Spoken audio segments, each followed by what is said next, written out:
Bible unknown facts వీక్షకులందరికీ మన ప్రభువును రక్షకుడైన యేసుక్రీస్తు వారి పేరిట వందనాలు. మహాసామ్రాజ్యాలను గూర్చి మనము చూస్తూ ఉన్నాం. ప్రపంచాన్ని పరిపాలించినటువంటి మహాసామ్రాజ్యాలలో మొట్టమొదటి మహాసామ్రాజ్యము బబులోను సామ్రాజ్యం. సాధారణంగా మనం చరిత్ర అంటే కేవలము రాజులు, యుద్ధాలు అనుకుంటాం. కానీ బైబిల్ చెప్పే చరిత్ర కేవలం గతం గురించి మాత్రమే కాదు, అది భవిష్యత్తును కూడా మన కళ్ళకు కట్టినట్లు చూపిస్తుంది. ఈరోజు మనము ఈ టాపిక్లో బబులోను మహారాజ్యం యొక్క చరిత్రను చూద్దాం. మీరు అనుకోవచ్చు, బ్రదర్ ఇప్పుడు మనకెందుకు ఆ పాత చరిత్ర అని. బబులోను గురించి తెలుసుకుని మనం ఏం చేస్తామనే ప్రశ్న మీకు రావచ్చు. అక్కడే ఉందండి అసలైనటువంటి విషయం. మనకు క్రీస్తు విరోధి గురించి, రాబోయే కాలం గురించి సంపూర్ణంగా అర్థం చేసుకోవాలి అంటే దేవుడు దానియేలు గారికి అలాగే నెబుకద్నెజరుకు చూపించిన దర్శనాలను మనము ఖచ్చితంగా అర్థం చేసుకోవాలి. మీరు గమనించారా? దేవుడు ప్రవచనాలను ఎప్పుడూ కూడా గాలిలో చెప్పలేదు. చరిత్రలో జరిగిన సంఘటనల ద్వారానే భవిష్యత్తును కూడా బయలుపరిచాడు. కాబట్టి ఈరోజు మనము ఆ బబులోను సామ్రాజ్యం వెనక ఉన్న రహస్యాలను, దానియేలు గ్రంథంలో దర్శనాలను క్షుణ్ణంగా స్టెప్ బై స్టెప్ తెలుసుకుందాం. ఇప్పుడు చెప్పబోతున్న విషయాలను జాగ్రత్తగా గమనించండి. మొట్టమొదట మనం గుర్తుపెట్టుకోవాల్సిన విషయం ఏమిటంటే, బబులోను సామ్రాజ్యం అనేది ప్రపంచంలోనే మొట్టమొదటి ప్రపంచ శక్తి. ఆ రోజుల్లో ఎన్నో చిన్న చిన్న రాజ్యాలు ఉండేవి, కానీ ప్రపంచం మొత్తాన్ని తన గుప్పిట్లో పెట్టుకున్న మొట్టమొదటి సామ్రాజ్యం ఏదైనా ఉంది అంటే అది బబులోను మాత్రమే.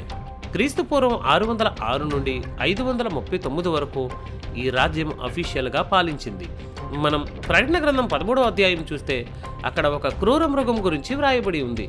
సముద్రంలో నుండి పైకి వచ్చే ఒక గొప్ప క్రూర మృగం గురించి యోహాను గారు రాశారు.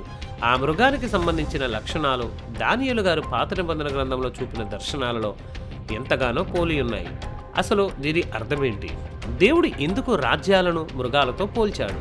ముఖ్యంగా ఈ బబులోనును దేవుడు ఎలా చూపించాడు? మనందరికీ దానియేలు గ్రంథం 2వ అధ్యాయం బాగా తెలుసు. నెబుకద్నెజర్ రాజు గారు ఒక భయంకరమైన కలగంటారు. ఒక పెద్ద విగ్రహం కనిపిస్తుంది. ఆ విగ్రహం తల ఒక లోహంతో, రొమ్ము మరో లోహంతో, ఇలా రకరకాలుగా ఉంటుంది. ఆ విగ్రహంలో శిరస్సు అంటే తలభాగం ఉంది చూసారా, అది బంగారంతో చేయబడింది. దానియేలు గ్రంథం 2వ అధ్యాయం 32-38 వచనాల్లో ఆ బంగారు శిరస్సు మరెవరో కాదు, ఈ బబులోను సామ్రాజ్యం అని దేవుడు స్పష్టంగా బయలుపరిచారు. ఓ రాజా, నీవే ఆ బంగారు శిరస్సు ఉంటుందో, నీ బాబిలోను సామ్రాజ్యం మొదటిది. సో ఫ్రెండ్స్, మనం గుర్తుపెట్టుకోవాల్సింది ఏంటంటే, ఆ విగ్రహంలో తల ఎంత ముఖ్యమో ప్రపంచ చరిత్రలో బబులోను అంత ముఖ్యమన్నమాట. ఇది కేవలం రాజ్యాలకు మాత్రమే తలగా లేదు. ఇప్పుడు మన దేశంలో మనం చూసే విగ్రహారాధనకు కూడా తలగా ఉంది. ఇక్కడ మనం ఆసక్తికరమైన హిస్టరీ పాయింట్ కూడా టచ్ చేద్దాం. ఈ బబులోను సామ్రాజ్యం అనేది నోవాహు కాలంలో జలప్రళయం జరిగిన తర్వాత ప్రారంభమైంది అని ఆదికాండం 10వ అధ్యాయం 10వ వచనం బట్టి చాలామంది పండితులు నమ్ముతారు. అంటే దీనికి ఎంత పురాతన చరిత్ర ఉందో చూడండి. నోవాహు జలప్రళయమైన తర్వాత నిమ్రోదు నాయకత్వంలో ప్రజలందరూ బాబేలు గోపురాన్ని కట్టడం ప్రారంభించారు. అప్పుడు ప్రపంచం మొత్తానికి ఒకే భాష, ఒకే మాట ఉండేది. వాళ్ళందరూ అక్కడ ఒక రకమైనటువంటి సూర్యారాధనను, విగ్రహారాధనను ప్రారంభించారు. దేవుడు వారి భాషలను తారుమారు చేసి వారిని భూమి నలుదిశలకు చెదరగొట్టినప్పుడు వాళ్ళు ఒట్టి చేతులతో వెళ్ళలేదు. వారు అప్పటికే బబులోనులో అలవాటు చేసుకున్న ఆరాధన పద్ధతులను, నమ్మకాలను, కథలను తమతో పాటు తీసుకుని వెళ్ళారు.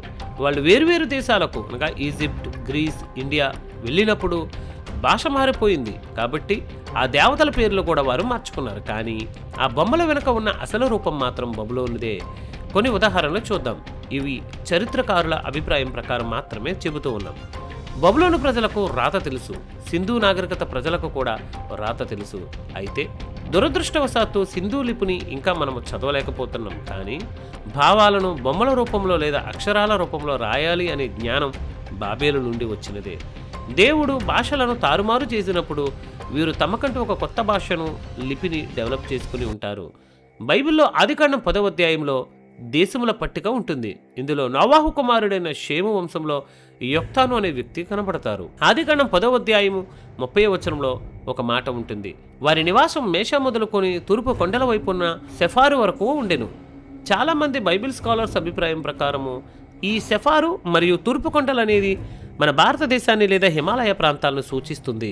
అంటే బాబేలు నుండి విడిపోయిన షేము సంతానము, హాము సంతానం మన దేశం వైపు వచ్చి ఈ గొప్ప సింధు నాగరికతను నిర్మించి ఉంటారు.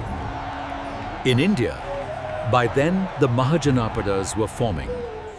తల్లి బిడ్డల ఆరాధన. బబులోనులో సెమిరామిస్ను మరియు తమ్మూజును దేవతలుగా పూజించేవారు. ఈ కాన్సెప్ట్ ప్రపంచమంతా ఎలా మారిందంటే, ఈజిప్టులో ఐసిస్ హోరస్, గ్రీసులో ఆఫ్రోడైట్ ఈరోస్, రోములో వీనస్ క్యూపిడ్, భారతదేశంలో దీనికి సారూప్యంగా యశోద కృష్ణ లేదా తల్లి బిడ్డగా ఆరాధించే పద్ధతులు, దేవతామూర్తులు మనకు కనిపిస్తాయి.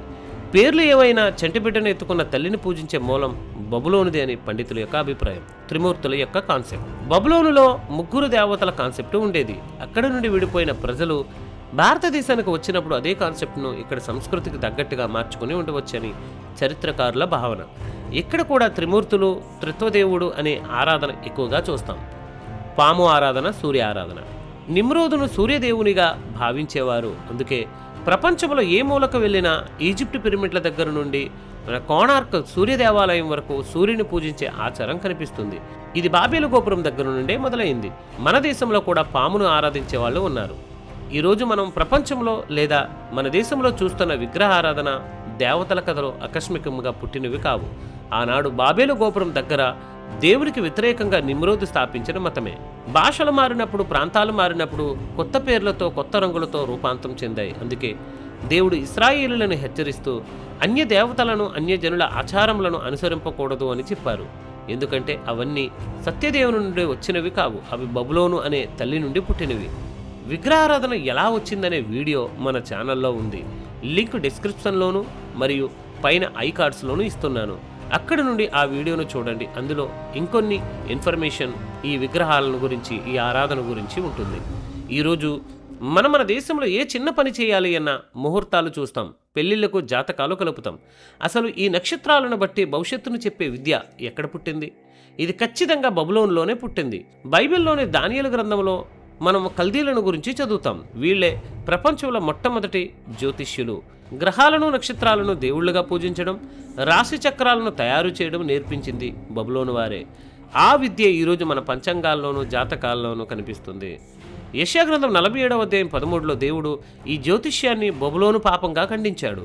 మనం చాలా మందిని చూస్తూ ఉంటాం, చేతిలో ఒక మాల పట్టుకొని పూసలు తిప్పుతూ దేవుని నామాన్ని పదే పదే జపిస్తూ ఉంటారు. చరిత్రకారుల అభిప్రాయం ప్రకారం ఈ ఆచారం కూడా పురాతన బబులోను నుండి వచ్చినదే. మీరు ఎప్పుడైనా గమనించారా? దక్షిణ భారతదేశంలో ఉండే ఎత్తైన గోపురములు చూడడానికి అచ్చం ప్రాచీన బబులోనులోని జిగ్గురాట్లాగే ఉంటాయి. జిగ్గురాటు అంటే ఒక పిరమిడ్ లాగా మెట్లు మెట్లుగా ఆకాశం వైపు కట్టబడిన గోపురం. దేవుణ్ణి చేరడానికి బాబేలు గోపురం ఎలా కట్టారో అదే స్టైల్ మన దేశంలో ఆలయాల గోపురాల్లో కనిపిస్తుంది. బబులోను యాజకులు దెయ్యాలను వెళ్ళగొట్టడానికి, శుద్ధి చేయడానికి మంత్రించిన నీళ్లను చల్లేవారు. ఈరోజు మన దగ్గర కూడా తీర్థం తీసుకోవడం, ఇల్లంతా నీళ్లు జల్లుకోవడం వంటి ఆచారాలు అచ్చం అలాగే ఉన్నాయి. మనం బబులోనును కేవలం ఒక ఇరాక్ దేశంలో ఉన్న పాత నగరంగా చూడకూడదు.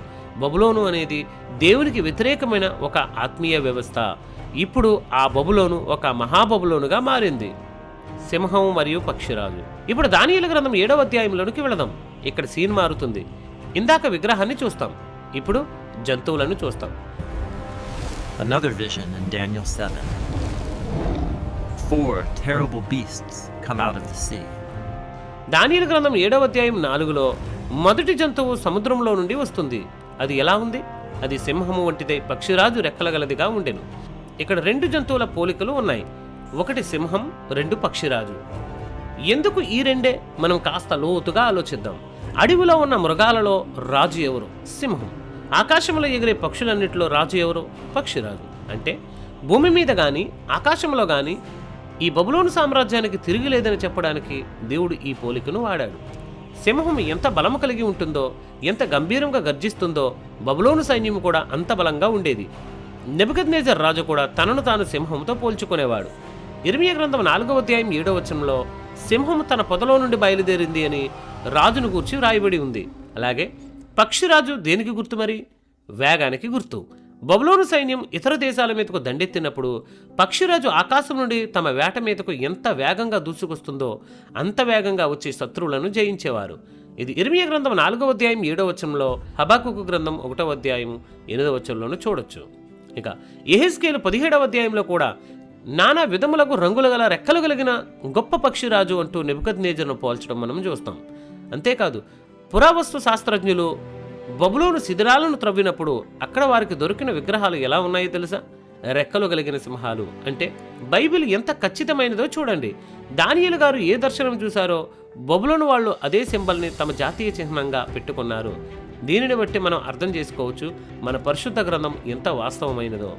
అందుకే దేవుడు ప్రకటన గ్రంథం 18వ అధ్యాయం 4వ వచనంలో, నా ప్రజలారా, మీరు దాని పాపంలో పాలివారు కాకుండానట్లు దానిని విడిచిరండి అని పిలుస్తూ ఉన్నారు. మనం ఆచారాలను కాదు, సత్యమైన దేవుని వాక్యాన్ని వెంబడించాలి. ఇప్పటి వరకు మనం బబులోను ఎంత గొప్ప సామ్రాజ్యమో, ఎంత బంగారుమయమో చూసాం. కానీ నాణ్యానికి మరోవైపు ఉన్నట్లు దేవుని ప్రజలైన యూదుల పాలిట మాత్రం బబులోను ఒక పీడకలలా మారింది. అసలు ఆ రాజులు యూదులను ఎలా హింసించారు, వారి వల్ల దేవుని ప్రజలు ఎంత నష్టపోయారు అనేది ఇప్పుడు మనం ఖచ్చితంగా తెలుసుకోవాలి. ఈ హింసను యూదులే తెచ్చుకున్నారని చెప్పొచ్చు. వాళ్ళ బానిసత్వంలోనికి వెళ్ళడానికి కారణం ఏమిటని అడిగితే యూదుల చరిత్ర తెలిసిన ప్రతి ఒక్కరు చెప్పే సమాధానం నెబుకద్నెజర్. కానీ వాక్యం చెప్పే సమాధానం దేవుడు. మొదటి రాజుల గ్రంథము 9వ అధ్యాయం మొదటి 9 వచనాలను చూస్తే, దేవుడైన యెహోవా సొలొమోనుతో, ఇశ్రాయేలు ప్రజలు ఎప్పుడైతే దేవుడైన యెహోవా ఇచ్చిన ఆజ్ఞలను విడిచి అన్య దేవతలను వెంబడిస్తారో అప్పుడు నేను వారిని ఈ దేశం నుండి వెళ్ళగొట్టి నన్ను ఆరాధించడానికి కట్టిన ఈ మందిరాన్ని నా సముఖము నుండి తొలగించి వేస్తానని చెప్పారు. యూదులకు దేవుడు ఏదైతే చేయొద్దు అని సెలవిచ్చారో వారు ఆ క్రియలే చేశారు. అప్పుడు దేవుడు వారి మీదకి బబులోను రాజైన నెబుకద్నెజరును పంపి యూదుల మొదటి మందిరాన్ని, యెరూషలేము పట్టణాన్ని కాల్చివేస్తాడు. 2వ దినవృత్తాంతాలు 36వ అధ్యాయము, 2వ రాజులు 24-25 అధ్యాయాల్లో ఈ సంఘటనలన్నీ కూడా మనం గమనించవచ్చు. యూదులు వారి మొదటి మందిరాన్ని కోల్పోవడానికి వారి పాపపు క్రియలే కారణం. బబులోను రాజు నెబుకద్నెజరు యెరూషలేము మీద ఒకసారి కాదు 3 సార్లు దండెత్తి వచ్చాడు. క్రీస్తుపూర్వం 605, 597 మరియు 586లో మీరు చూడొచ్చు. ఒక పట్టణం చుట్టూ శత్రు సైన్యం నెలల తరబడి ముట్టడి వేసి ఉంటే ఎలా ఉంటుంది? బయట నుండి ఆహారం రాదు, లోపల ఉన్నదంతా కూడా అయిపోయింది. యెరూషలేము ప్రజలు ఆకలితో అలమటించి చనిపోయేలా చేశాడు. తల్లిదండ్రులు ఆకలి తట్టుకోలేక తమ సొంత పిల్లల మాంసముని తినేంత దారుణమైన పరిస్థితులు వచ్చాయని విలాపవాక్యముల గ్రంథంలో చూస్తాం. అంత భయంకరమైన కరువును బబులోను వారు సృష్టించారు.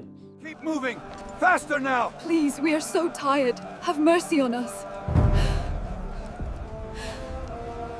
యూదులకు ప్రాణం కంటే ఎక్కువైందేంటి? యెరూషలేము దేవాలయం. సొలొమోను మహారాజు ఎంత వైభవంగా కట్టిన ఆ దేవాలయాన్ని బబులోను సైన్యం పూర్తిగా నేలమట్టం చేసింది. ఆలయంలో ఉన్న బంగారం, వెండి ఉపకరణములన్నీ దోచుకుని బబులోనుకు ఎత్తుకొని పోయారు. దేవాలయాన్ని అగ్నితో కాల్చివేశారు. ఇది యూదుల చరిత్రలోనే అత్యంత విచారకరమైనటువంటి రోజు. దేవుని సన్నిధి తమను విడిచిపోయిందని వాళ్ళు గుండెలు పగిలేలా ఏడ్చిన రోజు.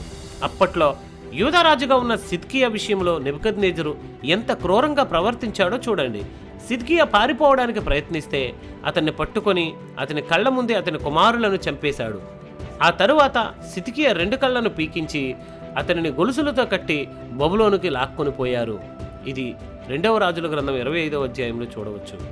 ఒక రాజుకి అంతటిగతి పడితే సామాన్య ప్రజల పరిస్థితి ఎలా ఉందో మీరు అర్థం చేసుకోవచ్చు. పరాయి దేశంలో బ్రతుకు. వేల కొలది ప్రజలను, ముఖ్యంగా జ్ఞానం కలిగిన వారిని, యువకులను, శిల్పులను బబులోనుకు బానిసలుగా తీసుకుని వెళ్లారు. కట్టుబట్టలతో, కాళ్లకు సంకెళ్లతో 100 మైళ్ళు నడిపించుకుంటూ తీసుకుని వెళ్లారు. కీర్తన గ్రంథం 137వ అధ్యాయంలో చూస్తే ఈ మాటలు మనకు కనబడతాయి. బబులోను నదుల దగ్గర కూర్చొని తమ దేశాన్ని తలంచుకుని వారు ఎంతగా ఏడ్చారో మనకు అర్థమవుతుంది. దేవుని వాత్సల్యం శాశ్వతమైనది. దేవుడు తన ప్రజలను విడిచిపెట్టలేదు. ఒకరోజు బంగారు తల అని పిలువబడిన బబులోను సామ్రాజ్యం కూలిపోయేలా చేశాడు. ప్రపంచాన్ని గడగడలాడించిన బంగారు శిరస్సు లాంటి బబులోను సామ్రాజ్యం ఏళ్ల తరబడి జరిగిన యుద్ధంలో ఓడిపోలేదు. అది కేవలం ఒక్క రాత్రిలోనే కుప్పకూలిపోయింది.